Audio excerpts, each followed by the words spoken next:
Good morning dear. Good morning. क्या बात है, तुम कुछ उदास लग रही हो। सब ठीक है ना? बस ऐसे ही। डेफने आजकल कुछ भी अच्छा नहीं हो रहा है मेरे साथ, तुम्हें तो पता है। आओ बैठो, कॉफी पीते हैं। नहीं यार, मैं सुबह काम करते हुए पी चुकी हूँ। और बताओ क्या बात है, तुम कुछ बदली हुई लग रही हो। कुछ नहीं, दरअसल उन्होंने कल आना था मगर वो एंड टाइम पर नहीं आए। है आज आके वो मना लेगा। असल में तुम कैसी हो ये बताओ। नूर और फराज के होटल आने से तुम्हें बुरा तो नहीं लगा ना? नहीं यार, इसमें बुरा लगने वाली कौन सी बात है, आखिर होटल तो उन्हीं का है। मगर क्या कहूँ, बस यही कि फराज कुछ दिन पहले तक मेरी दुकान पे आता जाता रहता था, उसके बाद वो नूर की तरफ चला गया और मुझे इन सब का पता ही नहीं चला। देखा जाए तो हालात कितनी जल्दी बदल जाते हैं ना, मतलब आज कुछ और कल कुछ और। खैर छोड़ो इन बातों को। छोड़ो भी मेरी जान, तुम वैसे भी फराज से नाराज नहीं रह सकती। वैसे मैंने सोचा था कि मैं दुकान छोड़ दूंगी। क्या मतलब? सच कह रही हूँ, लड़की को भगाने वाली बात हजम नहीं हो रही। हाँ, भागने वाली बात भी अजीब है, लेकिन अगर नूर ना भागती तो पता नहीं क्या होता। वैसे मुझे अब्दुल्ला साहब भी बहुत सख्त लगते हैं, बहुत ज्यादा रोप वाले हैं, अकड़ू और अपनी बात मनवाने वाले। अरे ऐसा बिल्कुल नहीं है, अब्दुल्ला साहब तो बड़े नरम दिल हैं। असल शैतान तो उनकी बीवी मरियम साहिबा है। नहीं ईशल, वो तो बहुत मासूम सी लगती हैं। उनकी सादगी पर मत जाओ तुम, आदमी को भड़काकर खुद एक तरफ हो जाती है। हो भी सकता है। खामोश नजर आने वाली चालाक औरत है। अब्दुल्ला साहब तो बहुत शरीफ हैं।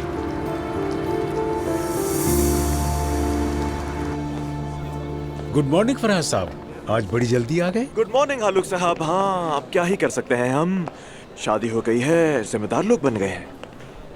वो कैंटीन में गरम गरम समोसे आए हैं, क्या आप लेंगे? ले लूंगा, लेकिन कुछ जहन में था मेरे। हालुक साहब, एक सवाल है जो सिर्फ मेरे नहीं बल्कि पूरे तुर्की के जहन में है। जी फरमाइए फराज साहब। आप वाकई इसी कॉरिडोर में काम करते हैं? मैं जब भी आता हूँ आप यहीं होते हैं, जैसे पुराने ड्रामे के किरदार दरवाजे पर खड़े होते हैं। क्या हुआ भाई? बस नॉर्मली। ओह, आपने कहा नॉर्मली। जवानी में मैंने भी खूब जेल लगाई थी इस चक्कर में, मगर मुझे लगता है कि आपका टीवी से कोई खास ताल्लुक तो रहा नहीं होगा, है ना? खैर मैं अपने काम पर। रुकिए ना भाई, आप तो वैसे भी चक्कर लगा रहे थे ना इस कॉरिडोर में, लेकिन असल सवाल तो कुछ और है। क्या है वो असल सवाल? आपकी तनख्वाह कितनी है ये बताइएगा जरा हालुक भाई। तनख्वाह? हाँ तनख्वाह। दरअसल मैं भी ये सोच रहा था कि आप जितनी तनख्वाह अगर मैं भी कमा लूं तो क्या मेरा गुजारा हो जाएगा, पता है ना?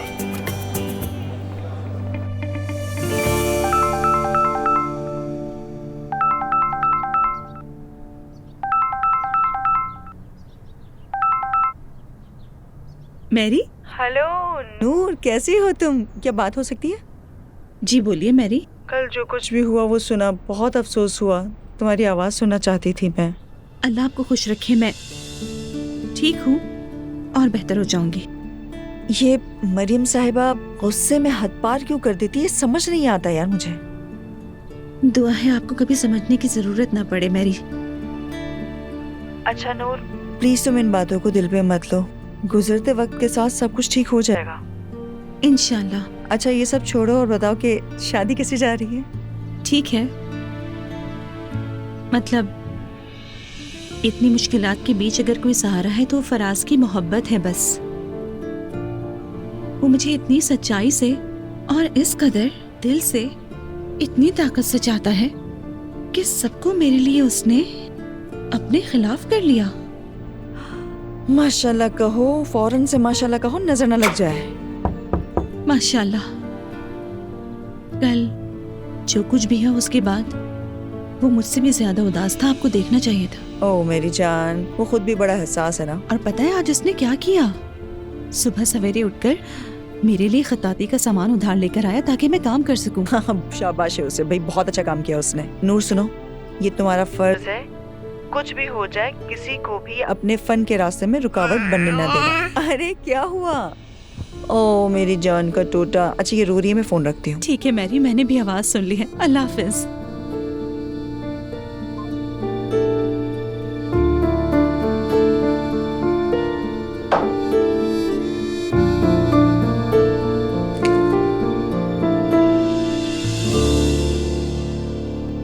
देखिए मिस्टर, शायद आप मुझे समझ नहीं पा रहे। आपको सुनाई नहीं दे रहा कि मैं आपसे रकम वापस मांग रही हूँ। मैं उस वेकेशन के पैसे क्यों दूंगी जिस पर हम जा ही नहीं रहे। मैं कह रही हूँ मेरे शौहर बीमार है और मुझे अपने पैसे हर हाल में वापस चाहिए। क्या मैं उन्हें अस्पताल के बेड से उठाकर सैर पर ले जाऊंगी? Medical certificate? ठीक है, मैं अरेंज करती हूँ, कोई मसला नहीं है। खुदा हाफिज। अल्लाह गारत करे, इन लोगों को पैसे वापस करते वक्त प्रूफ चाहिए। आजो, मेरी जान परेशान मत हो, आजो। ओ मेरी चिड़िया। उफ, मेरी सुनो, बुरी तरह फंस गई हूँ, क्या बताऊँ। 1 मिनट जवेरिया, यहाँ बैठो। अब क्या हो गया? चलो यहाँ बैठकर खेलो आप। हाय, वो जापान जाने का जो ट्रिप प्लान किया था ना, अंदाजा भी नहीं था मुझे कि वो मेरे लिए इतनी बड़ी मुसीबत बन जाएगा बाद में। क्या हुआ है? मैंने बताया कि जा नहीं सकते हम। उनसे रकम वापस मांग रही हूँ तो दे नहीं रहे। कैसे नहीं दे रहे? रवानगी में कितने दिन रह गए? 2 दिन। 2 दिन? दुआ जान, जाहिर है फिर नहीं देंगे। मैंने फोन किया और बताया कि शौहर बीमार है, हम नहीं जा सकते। अब कह रहे हैं कि मेडिकल रिपोर्ट सबमिट करवाएं। मुझे तो समझ नहीं आ रहा क्या करूंगी मैं। अच्छा ठीक है, लेकिन रिपोर्ट कैसे लोगी? देखो दुआ जान, मैं नहीं चाहती कि तुम झूठ और फ्रॉड में पड़ो, समझी? तो क्या करूंगी मैरी, मैं क्या करूंगी? अगर ये रकम भी वापस ना मिली तो अजलान मुझे सारी जिंदगी ताने देता रहेगा। फिर क्या सोचा है तुमने? मुझे एक आइडिया तो आया है मैरी। हमारा जो हॉस्पिटल है ना, हाँ वहीं चलते हैं। हम तो वहाँ जाते रहते हैं। उनसे कहेंगे बस एक रिपोर्ट ही तो बनानी है। रिक्वेस्ट करेंगे कि हमारी थोड़ी मदद कर दे। दुआ, एक बात कहूँ मैं तुम्हें, ये जाली रिपोर्ट बनवाना कानूनन जुर्म है, जानती हो ना तुम? और कोई रास्ता नहीं है मेरे पास मैरी। और वैसे भी वो रकम मैं खुद तो नहीं खाऊंगी ना, अजलान को दूंगी, वो अपने बाबा को देगा। और उस ट्रिप के पैसे ले रही हूँ जिस पर हम गए ही नहीं है। चलो ना प्लीज मेरे साथ अस्पताल चलो मैरी, रिपोर्ट बनवाते हैं, उसके बाद वापसी में मॉम की तरफ जाएंगे। यार मुझे ये जाली रिपोर्ट वाली बात हजम नहीं हो रही। अरे फजूल बातें मत सोचो मैरी, प्लीज मुझ पर भरोसा करो। चलो। जवेरिया को भी ले जा रही हो? नहीं, हयात आपा संभाल लेंगी इसे। जवेरिया को डेजी की इतनी आदत हो गई थी ना, बेचारी मेरी बच्ची की हालत देखो। हालत से क्या मतलब? दुआ, मैं सच में नाराज हो जाऊंगी, समझ गई? अच्छा, तुम भी अब इन लोगों की तरह ओवर रिएक्ट मत करो। हयात आपा कहाँ और वो डेजी कहाँ? चलो देर हो रही है, हमें तैयार भी होना है। तुम भी तैयार हो जाओ जल्दी ठीक से, है। फिर निकलते हैं। हाँ बस तैयार हो रही हो।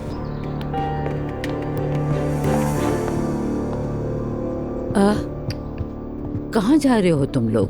वो हम मॉम की तरफ जा रहे हैं मिलने के लिए। ज्यादा देर नहीं लगेगी। वैसे मुझे भी सुमैया साहिबा से मिलने के लिए जाना था। ऐसा करो आज तुम लोग चले जाओ वहाँ, मैं और नायला कल चले जाएंगे।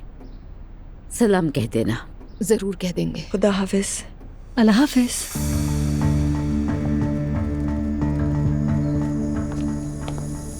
आप देख रही हैं ना अम्मी, इनका रूप कैसे बैठ गया है। हाँ, जो होता है अच्छा होता है। मैं निकल रही हूँ अम्मी की तरफ जाने के लिए, क्या आप भी चलेंगी?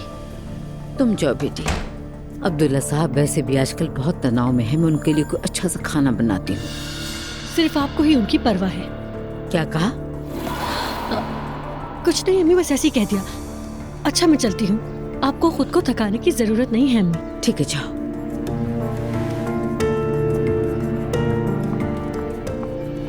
इसे तो जरा भी अक्ल नहीं है, जो मुंह में आता है बोल देती है। या अल्लाह, इस घर में तो हर एक अपने आप को अक्लमंद समझता है। आ जाएं। चाचा मैं अंदर आ सकता हूँ? अरे आओ बच्चों, आओ प्लीज। कैसे आओ हो? अस्लान। आओ बैठो बच्चों। कैसे अंकल आप? उम्मीद है ठीक होंगे। अल्हम्दुलिल्लाह सब ठीक है। तुम सुनाओ क्या हाल है? सोचा जरा बैठकर गपशप कर लें। अच्छा किया। घर वापस आ गए हम दोनों। जानता हूँ अस्लान, अल्लाह खैर करे। ये सब हुआ कैसे? दुआ है इसकी वजह। दुआ ने बगैर बताए कर्जा लिया। जब सब कुछ जब्त हो गया तो बाबा को बता दिया। अरे वाह वाह। जाहिर है ये तो होना ही था। और बाबा ने सारे कर्जे उतार दिए मेरे, मगर मुझे घर वापस आना पड़ा। घर का माहौल कैसा है अब? कुछ खास अच्छा नहीं है चाचा जान। सबसे पहले तो मुझे अफसोस है अस्लान। वो तो मुझे भी है। जब सब कुछ सेट हो रहा हो तो अचानक वापस लौटना मुश्किल होता है। मतलब सब कुछ संभलते संभलते बिल्कुल एक कदम पीछे चले जाना। क्या आपको ये सिर्फ एक कदम पीछे हटना लगता है अंकल? देखो बच्चों, मेरी बातों का गलत मतलब मत लेना। बाज़ औक़ात खानदान का बोझ कंधों पर बहुत भारी लगता है, लेकिन एक बात अच्छी तरह याद रखना, मगर जब इंसान जमीन पर जोर से गिरता है तो उठाने वाला हाथ भी उसी खानदान का होता है। अंदाजा हो चुका है मुझे इसका। तुम्हारे बाबा की शर्त तुम दोनों यानी दुआ और तुम्हें दोनों को सख्त लग सकती है, मगर शायद यही कशीद की नई शुरुआत का सबब बन जाए। कुछ भी हो सकता है, क्या कह सकते हैं। यानी हर नाकामी पर सिर्फ अफसोस नहीं करना चाहिए, बल्कि उससे सबक भी हासिल करना चाहिए। हर मुश्किल एक उस्ताद की तरह होती है, बस इंसान में उससे सीखने का हौसला होना चाहिए। वैसे मुझे तो मेरा सबक मिल ही चुका है। दुआ को भी अगर सबक मिल जाए तो बहुत अच्छा होगा। आखिर दुआ एक समझदार लड़की है। जवानी में हर इंसान कुछ ख्वाहिशें कर ही लेता है, इसमें ऐसी क्या बात है। इस बात पर हम उसे मोरद इल्जाम नहीं ठहरा सकते, समझ रहे हो ना? जी चाचा, मैंने भी असलान से यही कहा था। आप दोनों बिल्कुल सही कह रहे हैं, मगर ये बताएं, अगर आप दोनों बाबा से बात कर लें तो हो सकता है अच्छा हो जाए। बात करने को तो मैं कर लूंगा, लेकिन इन दिनों भाई से मेरे ताल्लुकात भी कोई अच्छे नहीं है। नूर वाले मामले की वजह से? हाँ वही, जहाँ से सुलझाने की कोशिश करो वहीं से मसला निकल आता है। अच्छा खैर, तुम लोग अपना दिल छोटा मत करो, भाइयों में ऐसा होता रहता है, मैं बात करूंगा। बिल्कुल भी फिक्र मत करें आप अंकल, इस वक्त तो हर कोई सिर्फ मेरे ही पीछे पड़ा हुआ है। देखा आपने, ऊपर से मजाक भी कर रहा है। अरे तो भाई इसके अलावा और कोई ऑप्शन भी नहीं है मेरे पास, वरना पागल हो जाऊंगा बहुत जल्द। अस्सलाम वालेकुम मिशेल साहिबा। वालेकुम अस्सलाम। कस्टमर्स पूछ रहे हैं कि तोहफे में मिलने वाले किट्स कहाँ से खरीद सकते हैं। क्या आप स्पेशली मंगवाती हैं? कौन सी किट को राय? दामाद किट। मुझे तो नहीं मालूम। हाँ, क्या तुम मेते की फैमिली के लाए हुए सामान की बात कर रहे हो? ऐसा ही है? मेते, जरा यहाँ आना। जी कहिए ना। दरअसल हम दोनों यहाँ तुम्हारा ही जिक्र कर रहे थे। सब खैरियत है ना? कस्टमर्स किट के बारे में पूछ रहे थे। किट? अरे दामाद किट वही ना? हाँ शायद वही है। वैसे ये दामाद किट होता क्या है मेते? दरअसल उसमें नए दूल्हे को ताकत देने वाली ग़िज़ाएं होती हैं। ये बात है, तो कुराई को भी सब मालूम है। खैर, उसके बारे में कस्टमर्स पूछ रहे हैं। ये काम अम्मी और उनके शौहर करते हैं, मैं उनसे फोन करके पूछ लेता हूँ। शुक्रिया मेते। कोई बात नहीं। तो मैं अपने कमरे में जाकर आराम करती हूँ, तुम लोग ये किट वाला मसला हल कर लो। ठीक है, मैं देख लूंगा, फिक्र मत करें।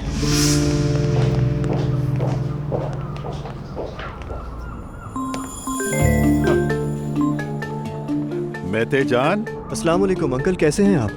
हालात गहरे हैं मेते जान, अल्लाह ही मालिक है, क्या बताऊं। बेचारे गरीब के चेहरे पर मुस्कुराहट कहाँ होती है। अल्लाह आपके चेहरे पर मुस्कुराहट रखे। खैर क्या बात है, खैरियत तो है ना सब? कुछ नहीं यार, बस इंटरनेट देखूं तो दिल उदास सा हो जाता है। मेरा दिल कहता है जैसे सब लोग जिंदगी जी रहे हैं, मुझे भी ऐसी ही जिंदगी जीनी है। मेरी दुआ है अल्लाह आपको खुश रखे अंकल। आमीन आमीन आमीन। भाई मुझे आपसे कुछ बात करनी थी। असल में इसलिए फोन किया था कि जो आप दामाद किट्स लाए थे ना, वो एक एक हमने तमाम कमरों में रख दी थी। अब कहीं किसी को फूड पॉइजनिंग तो नहीं हो गया? अरे नहीं भाई, ऐसा कुछ भी नहीं है, मजाक कर रहा हूँ मैं। बल्कि सबको पसंद आए हैं, वो सब पूछ रहे हैं। क्या बात कर रहे हो? या मेरे अल्लाह, ये सुनकर मेरा दिल बाग बाग हो गया। अल्लाह आपको ऐसे ही खुश रखे। रिहान अंकल, मैं सोच रहा था कि आप इन किट्स के छोटे छोटे पैक भी बना दें, जितने कमरों में हो सकेगा रख देंगे। अगर किसी ने मांगा भी तो हम बाकायदा उसे बेच भी सकते हैं। क्या सच में? बिल्कुल सच। असल में इशल साहिबा को भी आइडिया बहुत पसंद आया, तो बस इसीलिए। अभी लैला को कहता हूँ तैयारी शुरू कर दे। बिल्कुल ठीक है मेते, तुम इस होटल को हमारे साथ परमानेंटली लिंकअप कर दो। हाँ, फायदा ही फायदा होगा। अरे जब तक रिक्वायरमेंट होगी मैं पूरी कोशिश करूंगा कि ऐसा ही हो। तुम्हारा बहुत शुक्रिया मेते बेटा, तुमने तो कमाल कर दिया। अब ऐसी भी कोई बात नहीं अंकल। चलो अपना ख्याल रखना, अल्लाह हाफिज। लैला को फोन करता हूँ मैं।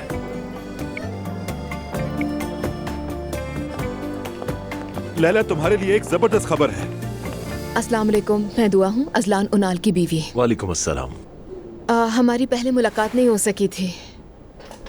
मैं कैसे मदद कर सकता हूँ आपकी? एक मेडिकल रिपोर्ट बनवानी है। दरअसल मेरे हस्बैंड बीमार हो गए थे। क्या हम चंद माह पहले की बात कर रहे हैं? हाँ, जी बिल्कुल। पहले की तारीख में रिपोर्ट जारी करना मुमकिन नहीं। वैसे रिपोर्ट किस लिए चाहिए? दरअसल हमें वेकेशन पर जाना था और वो ट्रिप हमें कैंसिल करना पड़ा। टूर कंपनी रकम वापस करने के लिए मेडिकल रिपोर्ट सबमिट करवाने के लिए कह रही है मुझसे। बस इसीलिए मेडिकल रिपोर्ट चाहिए। समझ गया। अगर आप मेडिकल रिपोर्ट में ये लिख दें कि पेशेंट सफर करने के काबिल नहीं है तो मेरे लिए ये फेवर बहुत होगा। मैं बहुत शुक्रगुजार होंगी। अच्छा यूँ करते हैं कि मैं अपनी टीम से बात करता हूँ, फिर बताता हूँ आपको। क्या आज मुमकिन नहीं है? आमीन, बस एक रिपोर्ट ही की तो बात है। कुछ तरीक़ाकार होते हैं, आप इंतजार ना करें, मैं खुद इत्तला दूंगा। अच्छा ठीक है, अगर आज ही अपडेट कर दें तो मैं बहुत शुक्रगुजार होंगी आपकी। जरूर। Thank you so much. खुदा हाफिज। खुदा हाफिज।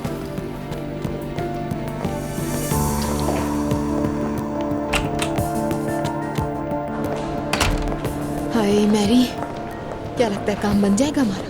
देखो, कम से कम इनकार तो नहीं किया, हाँ मगर हिचकिचाहट थी। बात यह है कि इस अस्पताल के अलावा कहीं और से रिपोर्ट मिलेगी भी नहीं हमें। क्या करें हम, बस दुआ ही कर सकते हैं। एक मेडिकल रिपोर्ट तो बना ही सकते हैं। इस हॉस्पिटल के ओनर की बहू हूँ मैं। अब जल्दी करो वरना अम्मी के घर देर हो जाएगी। ठीक है चले, मेरी फोन की बैटरी भी खत्म होने वाली है, याद दिलाना चार्ज पे लगाऊंगी। ठीक है।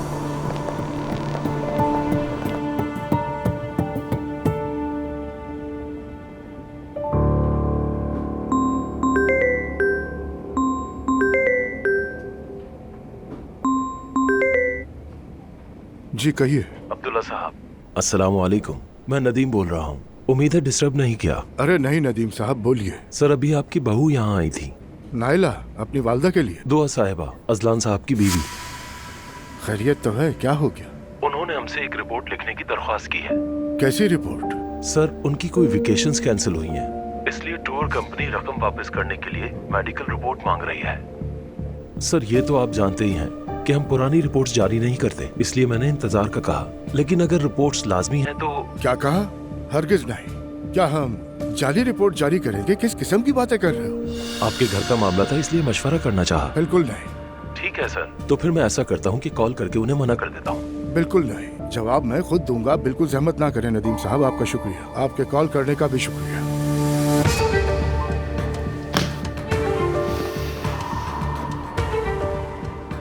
ये क्या कर रहे हैं? मुझे बेवकूफ समझ रखा। ये मुझे लाजमी करना पड़ेगा। ठीक है अजलान, मैं बात करता हूँ। ठीक है। बाबा। यूसुफ, तुम जरा बाहर जाओ। ठीक है सर। बाबा सब ठीक तो है? बेटा, तुम्हारी बीवी करना क्या चाहती है? क्या तुम दोनों मिलकर मुझे पागल करना चाहते हो? अरे लेकिन बाबा, घर में कुछ हुआ है क्या? उसने फिर कुछ किया? फिर से? मेरी बात सुनो। तुम्हारी बीवी हमेशा कुछ ना कुछ गड़बड़ करती है, क्योंकि ये उसकी आदत है और वो अपनी आदत के हाथों मजबूर है। वो कुछ गलत करे तो पर्दे डालते उस पे तुम। वो आज हमारे हॉस्पिटल जाकर जाली रिपोर्ट बनाने का कह रही थी डॉक्टर को। क्या? कौन सी रिपोर्ट बाबा? शायद कोई छुट्टी कैंसिल करवानी थी उसे, मैं पूरी बात समझ नहीं सका। अरे हाँ, जापान की ट्रिप के पैसे वापस लेने होंगे उसको। बाबा आप गलत मत समझे, खुदा के लिए।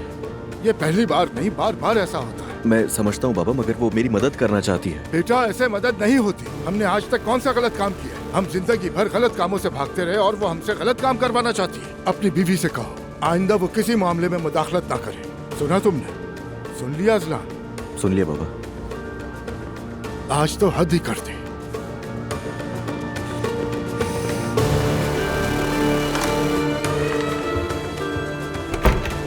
यार दुआ तो मुझे पागल कर ही छोड़ोगी। हद कर दी तुमने।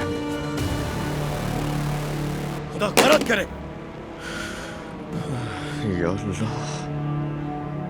दुआ, तुम्हारी नानी के आने से पहले बता दूं, मुझे हल्का सा मिसकैरेज का खतरा हुआ था। कल रात थोड़ी ब्लीडिंग हुई थी, मगर किसी को नहीं बताया मैंने। क्या मॉम, ये क्या कह रही हैं? आपने मुझे क्यों नहीं बताया ये सब? हम किसी को परेशान नहीं करना चाहते थे, मगर उमर तो अपने भाई को बता देगा, इसलिए तुम्हें बता रही हूँ मैं, ताकि तुम सुन के ना घबरा जाओ। मॉम, ना बताकर ठीक नहीं किया आपने।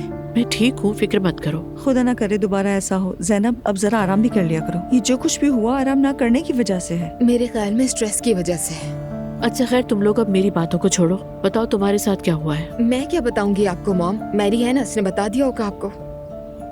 दुआ, मैं क्या कहूँ तुम्हें? कुछ ना कहो यार, वैसे ही घर वालों ने इसे बहुत सुनाया है। गलत तो नहीं कहा ना उन्होंने?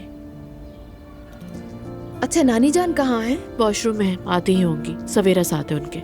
वैसे तुम्हारे घर वाले मामले का नानी को बताना होगा, क्योंकि अगर बाद में उन्हें कहीं और से पता चला तो बहुत ज्यादा नाराज होंगी वो। ठीक है, आप बात छेड़ दीजिएगा, मैं समझा दूंगी। दुआ, मगर जरा आराम से बताना। जाहिर है मैरी, मुझे नहीं पता क्या ये बात।